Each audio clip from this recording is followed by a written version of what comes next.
Hello, everyone. We're excited to welcome you to EduCraftCon, a free online webinar for educators by educators.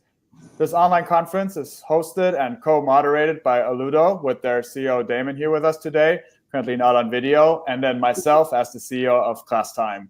Alludo and Classtime have decided to partner together in establishing a series of webinar sessions where educators can share their craft with other educators for free.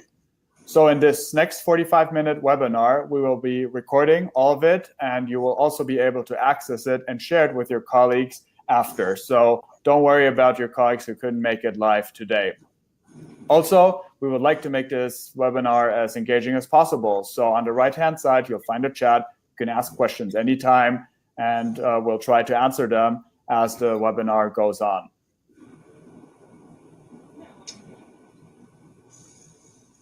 Thank you, Valentin. Hi, I'm Damon, CEO of Alludo, and I am excited to have these two presenters with us today. We're going to be having a very fun panel discussion. We're looking to have you participate in that discussion, and the two people, we couldn't have two better people. So first, let me introduce Heidi Baynes. Heidi Baynes is Coordinator of Educational Technology at the Riverside County Office of Education. She specializes in integration of technology into the classroom and is a strong advocate for computer science education and for the hashtag CS4All movement. Heidi is very, very motivated and interested in getting computer science into the classroom, particularly in California, but not limited to that. Her experience in K-12 public education includes online, blended, and traditional classroom models where she's taught multiple subjects and grade levels. Additionally, she is highly invested in the importance of the maker movement and looks for ways to merge the maker mentality with lesson design to enhance the student learning experience. If you're from California and you've been to any of the events around, you've probably seen Heidi present either on Raspberry Pi or the maker movement or any of these other things. So super excited to have you here with us, Heidi. The gentleman with us, the counterpart, the person that's going to really bring balance to this is Eduardo Rivera. He's an instructional technology specialist at Palm Springs Unified High School District. He was an algebra teacher at his alma mater, Cathedral City High School. He graduated from the University of California in Irvine in 2007 and received his credential and his master's from National University. Eduardo enjoys researching new technology and is constantly looking to improve the learning environment in his district. I can vouch for this. I work very closely with Palm Springs Unified over the years, and Eduardo has always been always involved in the classroom, helping teachers adopt technology. He's helped deploy 25,000 Chromebooks through grades K-12. At PSUSD, that was a fun project, and that was a big one, and that's awesome. He's presented at ISTE, at Q, at EdCamp LA, and numerous local conferences. Again, if you're in California, chances are you've been to an event where Eduardo has presented. Both of them this year are Google certified innovators. So not only have they been recognized just by me just now, but they've been, and by their local districts and their counties, but they've also been recognized by Google as being leaders in their area. And I guess I should also throw on there that Eddie's also an Apple teacher. So with that, I'm going to turn it over to Heidi just to say a couple of words about herself. Just want to open it up, and then we'll do Eddie, and then we'll jump into our panel discussion. All right. Well, thank you for that, Damon. Pleasure to be here. Excited to discuss computer science with the both of you. And it's been a fun year with the Google Innovator opportunity. And Eddie and I don't work that far away from each other, but so it's been fun to kind of partner up a little bit on some of these things that we're both trying to enact in Riverside County. So could you share a little bit about your Google Innovator experience and program? Yeah, so I had the opportunity to go to Denmark in November for the Innovation Academy, and my project is around computer science, of course, but mine is focused on easing teachers' anxiety on implementing it into their classroom. And we're going to get more into this in the panel discussion, but with the California computer science standards that have been adopted, I think there's some anxiety that would come, especially amongst an elementary teacher or a teacher that's not trained in computer science, to then implement that in their classroom or their subject matter. So my Innovator project is around easing that anxiety. Well, thank you very much. And Eduardo, how about you and your Innovator project? So a little bit, I did go to teach at my alma mater. So a little bit of my project is really centered around bringing computer science to our valley. So Palm Springs area, I think a lot of people think of kind of an affluent area, but a lot of our student population is not so advantaged. And so one of the missing things that we have here is lack of computer science instruction and classes and all that. And so part of my project is actually to start with families. And so that's kind of what my Innovator project is centered around, is bringing computer science and creating environments or any type of experience to expose our families, just so they have a little bit of knowledge of what computer science is and just some pathways that we are going to be offering. Super. This is, again, wonderful, wonderful projects. We're going to start into a panel discussion, and Heidi and Eduardo are going to share with us the answers and that sort of thing, but we really want it to be a conversation. So for those of you that are participating, don't be shy. In the chat window, you can throw out your questions. We'll be sharing resources as we go along. So there'll be computer science standards for California, that sort of thing we'll share as we go along. Again, this is being recorded. So if you're scrambling for notes or that sort of thing, don't worry about it. We'll share it with you and with anyone that wants. So to begin with, I've got the slides up here, the questions. So kind of want to open this up to both of you. What is the current culture of computer science at your school or district and or county? Eddie, you want to start with that? Or Yeah. So we currently don't really offer any computer science courses. I think we have one in one of our high schools, and it just started this semester. But as for clubs and all that, we have a couple smatterings of them throughout, but we don't have necessarily a systematic approach is what I'm trying to work on. That's what I'm trying to work towards a systematic approach. So we're getting computer science at different levels and not just in one area. So it's it's kind of, you're at a beginning starting point then. Okay, so maybe some folks in the chat might also be at a similar point. Heidi, you're at the county office. How are things looking from your side? Countywide, kind of a smattering of computer science courses as well. I apologize, I don't have an actual percentage of how many courses are out there, but we have 23 districts in the county. Some offer AP computer science, some don't. There's clubs here and there, but there doesn't seem to be a consistency of offerings across districts and across schools throughout the county. We'd like to get there though. Okay. And we're going to get into that, so we'll jump into the next question. So this is kind of broadly, but obviously you're both in California, but to folks that are not in California, but where are we with respect to computer science standards in California and across the country? I know both of you have colleagues all the way across the country. So California adopted computer science standards September, I believe. They're not mandatory, but of course, highly recommended, right? Computer science isn't going away, and it's going to continue to be something that our students need to learn and need to know about. It's going to be part of our world. And so implementing those computer science standards is going to be something that teachers are going to be asked to do little by little and district by district. And obstacles, I think, are pretty huge. What do you think, Eddie? Well, we just actually had this conversation, and one of the things that I would happy to report is that next year at Palm Springs Unified, we will have 4 out of 4 of our high schools offering computer science, AP Computer Science A, AP Computer Science principles throughout our district. And part of the obstacles that we ran into is curriculum, right? Because if you want to start something, you start from scratch, or how do you begin this journey? Was part of the district vision. What do we do there? And then kind of luckily for us, we're going with Amazon Future Engineers. We applied for that program, and luckily we got in, and we're going to be working with Adhesive on that curriculum. So that gives us a starting point to figure out what this looks like in the future. Obviously, we'll talk a little bit about how do we get to this particular point point, and what does that mean?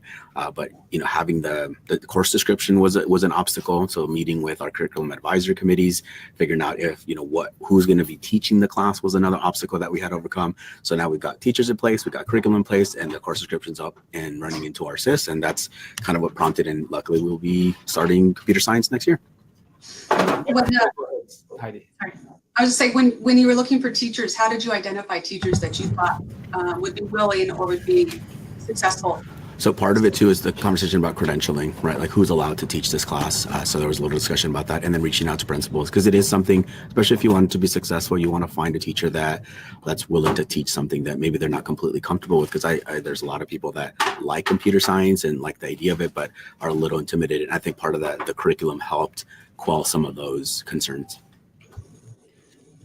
You touched on something there, the Amazon Future Engineers. We know that Google's involved. We know that Microsoft is involved. We know that Apple's pretty involved, but we don't hear a lot from Amazon in the K-12 space. What is that program, and how can others get access to it potentially? So they've partnered with Adhesive, and so there was kind of like a little scholarship opportunity for districts that wanted to sign up for it, and I think they've closed it off for this year. But sounds like there might be something that they're doing to promote this and to get more. From my perspective, what it sounds like, you get students learning about Amazon or AWS, right, the web services, and showing them through computer science how it applies in a real world scenario. And so this is their play, and we're really excited, and can't wait to see what comes of it. Very, very fun. Heidi, from the county office perspective, we're looking at getting credentials and that sort of thing. What are some of the other obstacles that districts and schools are seeing them? Like what's getting in the way? I mean, I think the one thing that I hear the most from administrators is finding time in the master schedule to even offer it. Master schedules are so tight, and takes a lot of juggling and moving things around to make these sections even available to put a teacher in it to teach it. So that's one obstacle that I hear quite a bit, is making time at the secondary level to offer the courses. And then finding qualified teachers to teach them is tricky. There's more need than we have teachers to fill it. So getting teachers trained and getting them in these positions is an obstacle that we're working on as well. Okay. And just for our attendees, we're posting these resources as we're talking about them in the chat window. So we've got the computer science standard chat, or computer science standards in the chat there. So please feel free to leverage it and to ask questions. Okay, so we've all agreed that the computer science is super important and that sort of thing. And this couple of questions here is really about how do we start? So if I'm a teacher, where can I start? If I'm interested, where can I start to begin implementing computer science in my classroom? Well, I think there's two different pathways when we talk about implementing computer science, and Eddie can jump into, like, one is offering computer science courses, which we've been talking about up to this point. But the other is early exposure to computer science and computer science principles, into our general curriculum. And so I think there's two different obstacles or two different sets of obstacles when we're talking about those things. Getting the courses available versus helping teachers implement. It's two different roads, but I think we have to do both. Go ahead. So for us, we have obviously we like the computer science at the high school level, but where do we start exposing? Because if you just begin computer science at the high school level, you're doing exposure and implementation almost immediately at the high school level. And some of our students may not be interested in computer science, or they are interested in computer science but don't know it yet. But essentially, all has to happen in 1 year. So if we could get them exposed at elementary and middle school, then we're having kind of that exposure component early on, and they can say, oh yeah, I remember that from my class, and then now I have a pathway, I have a way that, and I know what it is. And that's part of it for me as growing up in this district. I didn't necessarily know. My first class was Python, and I remember it was completely new to me, and my peers were just running circles around me, right? But I struggled through it, and I think what we can do is just expose them. And if it is something they're interested in, the kids that learn that they're interested in, they have a pathway, and they can go down that route. I think there's probably a lot of kids out there that don't even know that they would be interested, right? Like, how do you choose a pathway having never been exposed to it at all? So I kind of focus on this elementary level, not so much that they need to learn to program right away as a second grader or a third grader, but just the idea that that field is out there, that it's an option, so that, like Eddie said, they're not surprised by it in high school. Like, hey, there's this thing you can take, choose right now and start this 4-year path. We don't want to surprise them with it. We want it to be something that's embedded into their options as they progress in their education. But back to the question, what might you do if you're in elementary school? Just starting small, maybe one lesson or one opportunity to use Scratch, for example, block coding with your students. Give them a choice to represent something or complete a project in Scratch versus more traditional methods, versus making a poster or writing an essay. Maybe one option could be programming a representation of their learning. Oh, very good. How can that is it possible for that individual teacher to start kicking this off in the elementary school, or do they need more support, or do you feel that there's opportunities just by themselves they can start going toward it? I think in a lot of cases the students and the teachers learn alongside each other. Most of the time, if the teacher's willing to be a little bit in that uncomfortable space of not knowing exactly how something's going to go, usually the students will teach them. And so, giving them that opportunity, giving them the software, giving them the resource, and then allowing the students to explore and being comfortable exploring along with them is one way they can start. Yeah, so I think that, like as Heidi was saying, the right teacher could probably find the resource. I think what we found too is that there's a really good, strong community around computer science. There's so many people out there that would be willing to help you. Reach out to them via Twitter. A lot of people are okay with you DMing them and just asking for resources. Everyone is kind of working towards the same ends, but we sometimes don't reach out because you feel like you need to do it on your own. So yeah, start small and find that one lesson that replaces your original lesson, and and someone's already kind of done the work for you that first time, and then kind of build upon that. But in line with what you're saying, kind of start very small with one of the lessons that you're already done. And I would second that, Eddie. The computer science and education community is so supportive. They really are.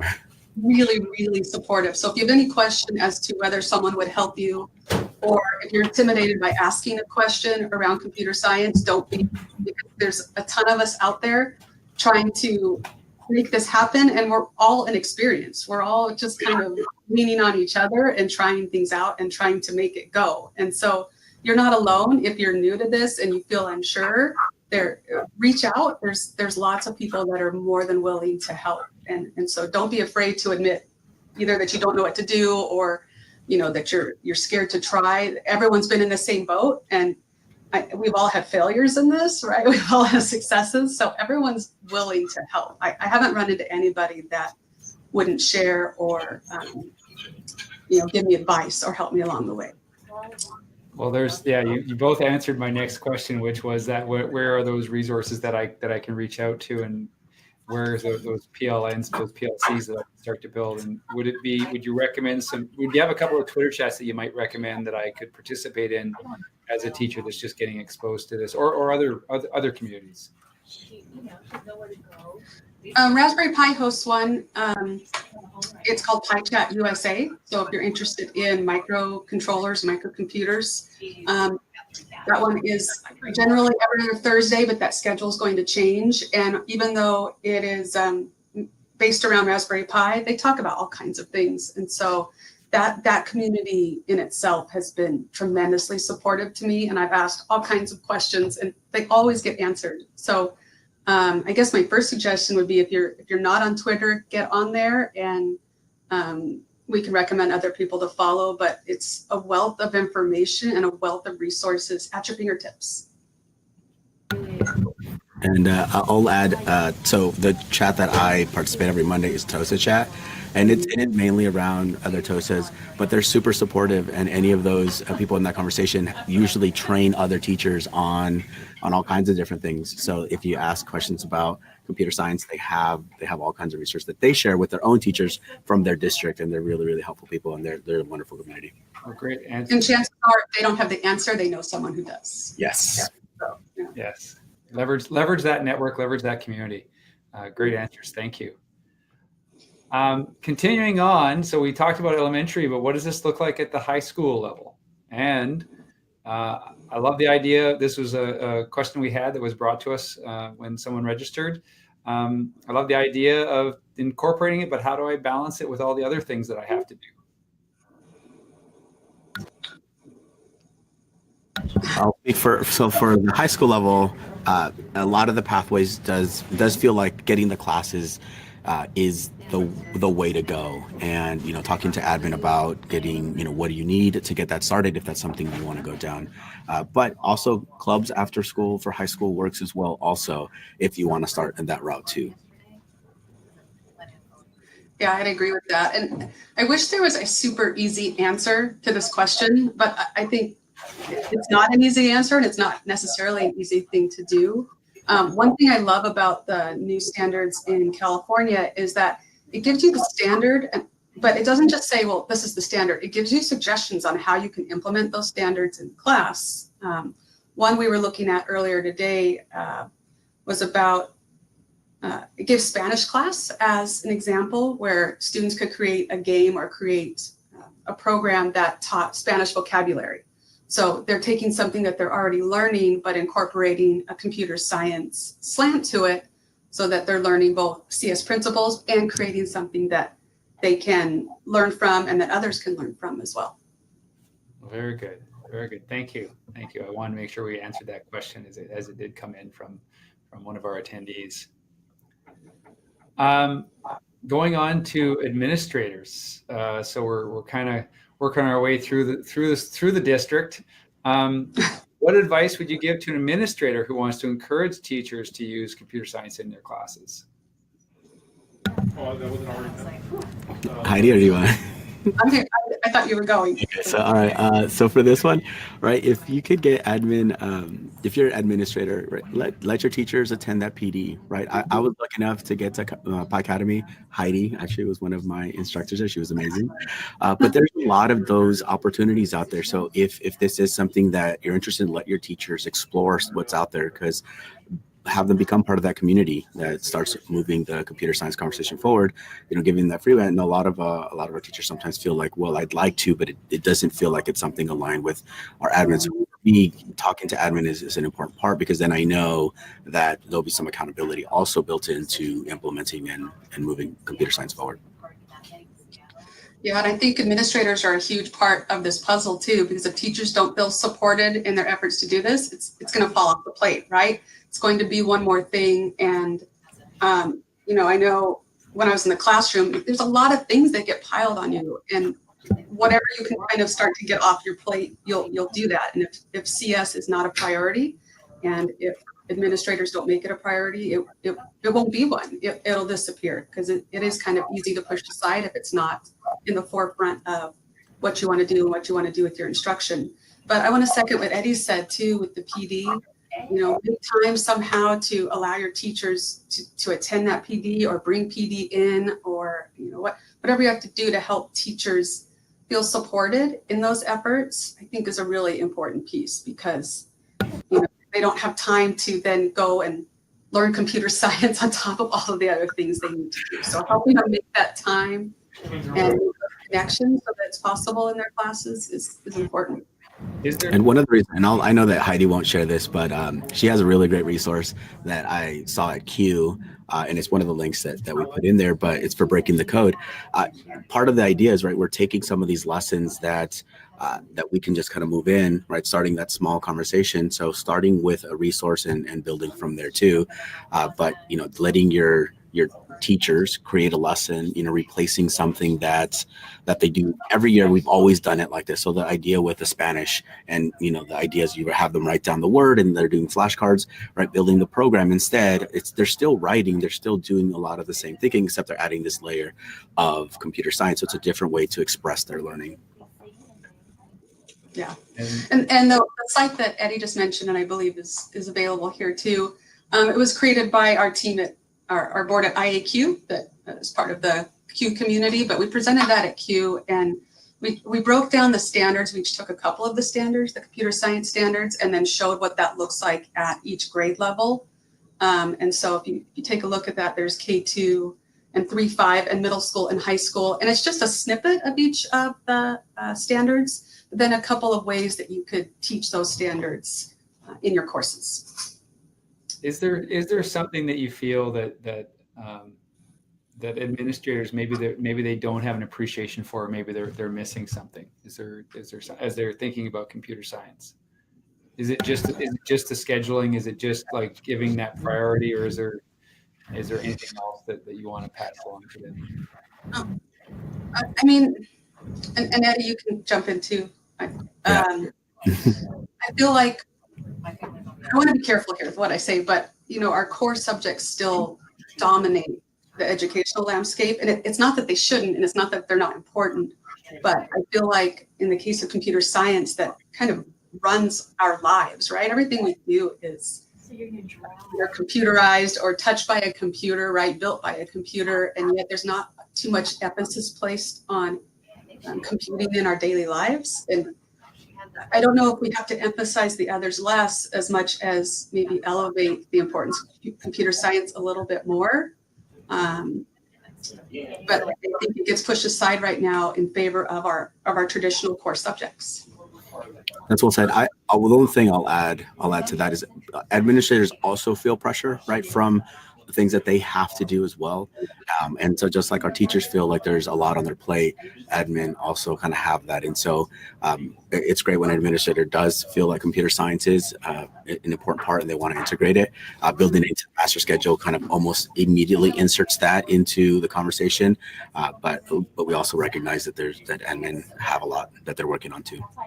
Yeah, I know it's tough, right? Everyone's plates are already full or already busy with math and reading and all of the other things that are so important, right? Obviously for students to learn. And then there's this other huge piece kind of dangling out in space that we're trying to also now bring into education. And it's really not an easy task for anyone, right? So whatever we can do to support one another, whether it's administrators or teachers or, upper admin at the district level, finding a way to make it possible, I think is a necessity.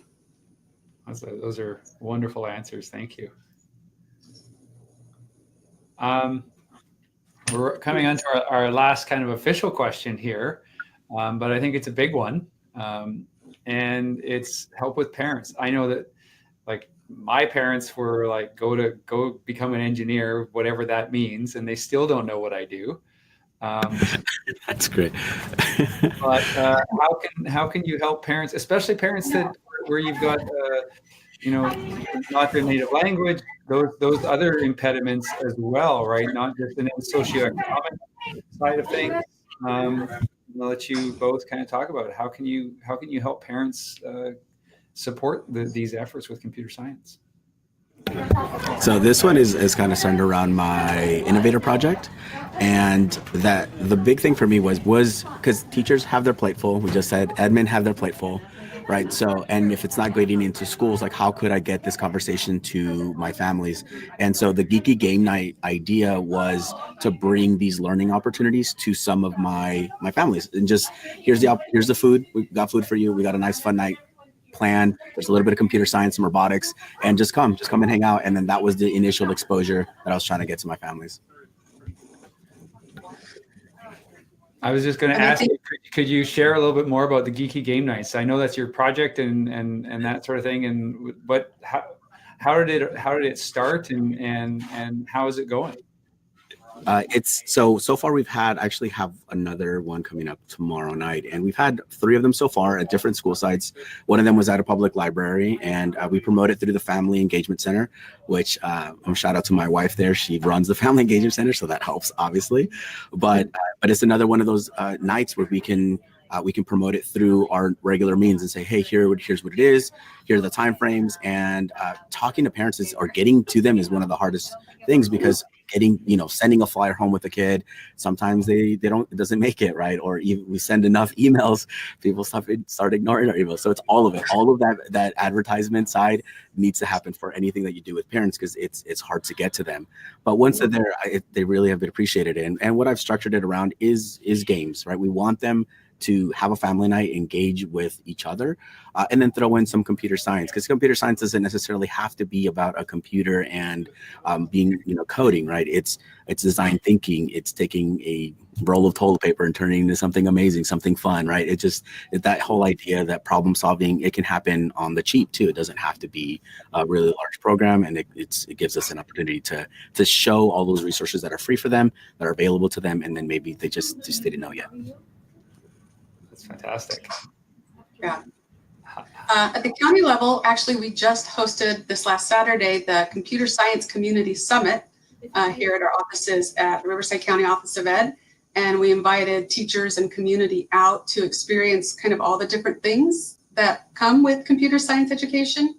And we had students show up and showcase work they were doing, whether it was web design or app design or robotics or wearables, or creating. We had mechanical hands and things that kids had created. So they showed up and showed their projects, and parents and community members from all over the area came to see what students had been working on. And so for me, it was important to invite the community and make the community feel welcome and have them come in and see what's going on, and hopefully take that back to their schools and their districts and advocate for more computer science in their local areas as well. But it was a really fun time. It was sort of not quite geeky game night, but it was a lot of hands-on. And so parents and students could come and work together. Lego was here, Raspberry Pi was here, Code Club, and they could do these things together. Instead of students coming home and saying, this is what I did at school, they had a chance to do it together here on a Saturday. And they had a great time. The engagement was huge. You'd walk into a room and see parents and students, celebrating their code and celebrating that their robot did what they wanted it to do. And so it was a lot of fun. I think it takes some of the maybe preconceived notions about just sitting in front of computer programming and shows that it can be creative and fun and not just some solitary job that someone does staring at a screen, which I think is some of the perception, or used to be at least. Well, it seems that integration seems to be like a key or successful strategy, whether it's for geeky game nights or if it's for in the classroom. I know, Heidi, that you're kind of looking into that. What are some of the ways to do that integration? I know we talked about Spanish, vocabulary learning, but what about the aspects that maybe aren't necessarily computer programming, but have to do with computer science as you incorporate into other subjects and or within the broader communities at the district or school level? So my Innovator project is not as developed as Eddie's. I'm about 6 months, literally 6 months behind him. I just had my 6-month check-in for Innovator. And what I am working on is creating things that teachers can take and integrate into their classroom instruction with no previous experience. So the one lesson I'm working on right now is actually a first grade lesson that's going to embed some computer science principles. It's around, right now, how milk gets from the cow to the store.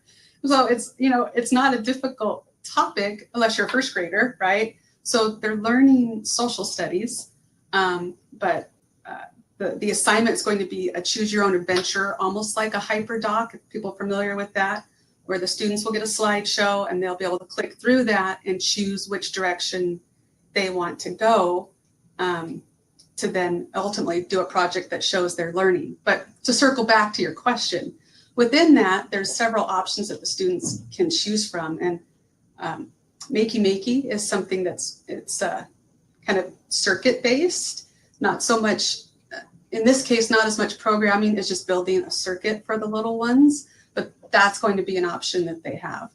But then in another case, it might be just an unplugged activity where they're doing something logically, maybe putting blocks in a certain order to create a chain of events. That's not programming, it's not digital, but it's more of a computational thinking activity for a first grader, right? So it doesn't have to be programming, it might just be logic based. And particularly with the little ones, it could be, if you're familiar with Scratch blocks, and I know a lot of people do this already, but taking Scratch blocks and making them out of paper and snapping those together literally instead of digitally is a way, you know, to integrate the stuff into the classroom where you don't even have to be programming. So my hope with my project is to start at least one of these lessons at each of kind of the grade bands that a teacher can just take and like deliver through Google Classroom and say, okay, here is your lesson. You're going to learn about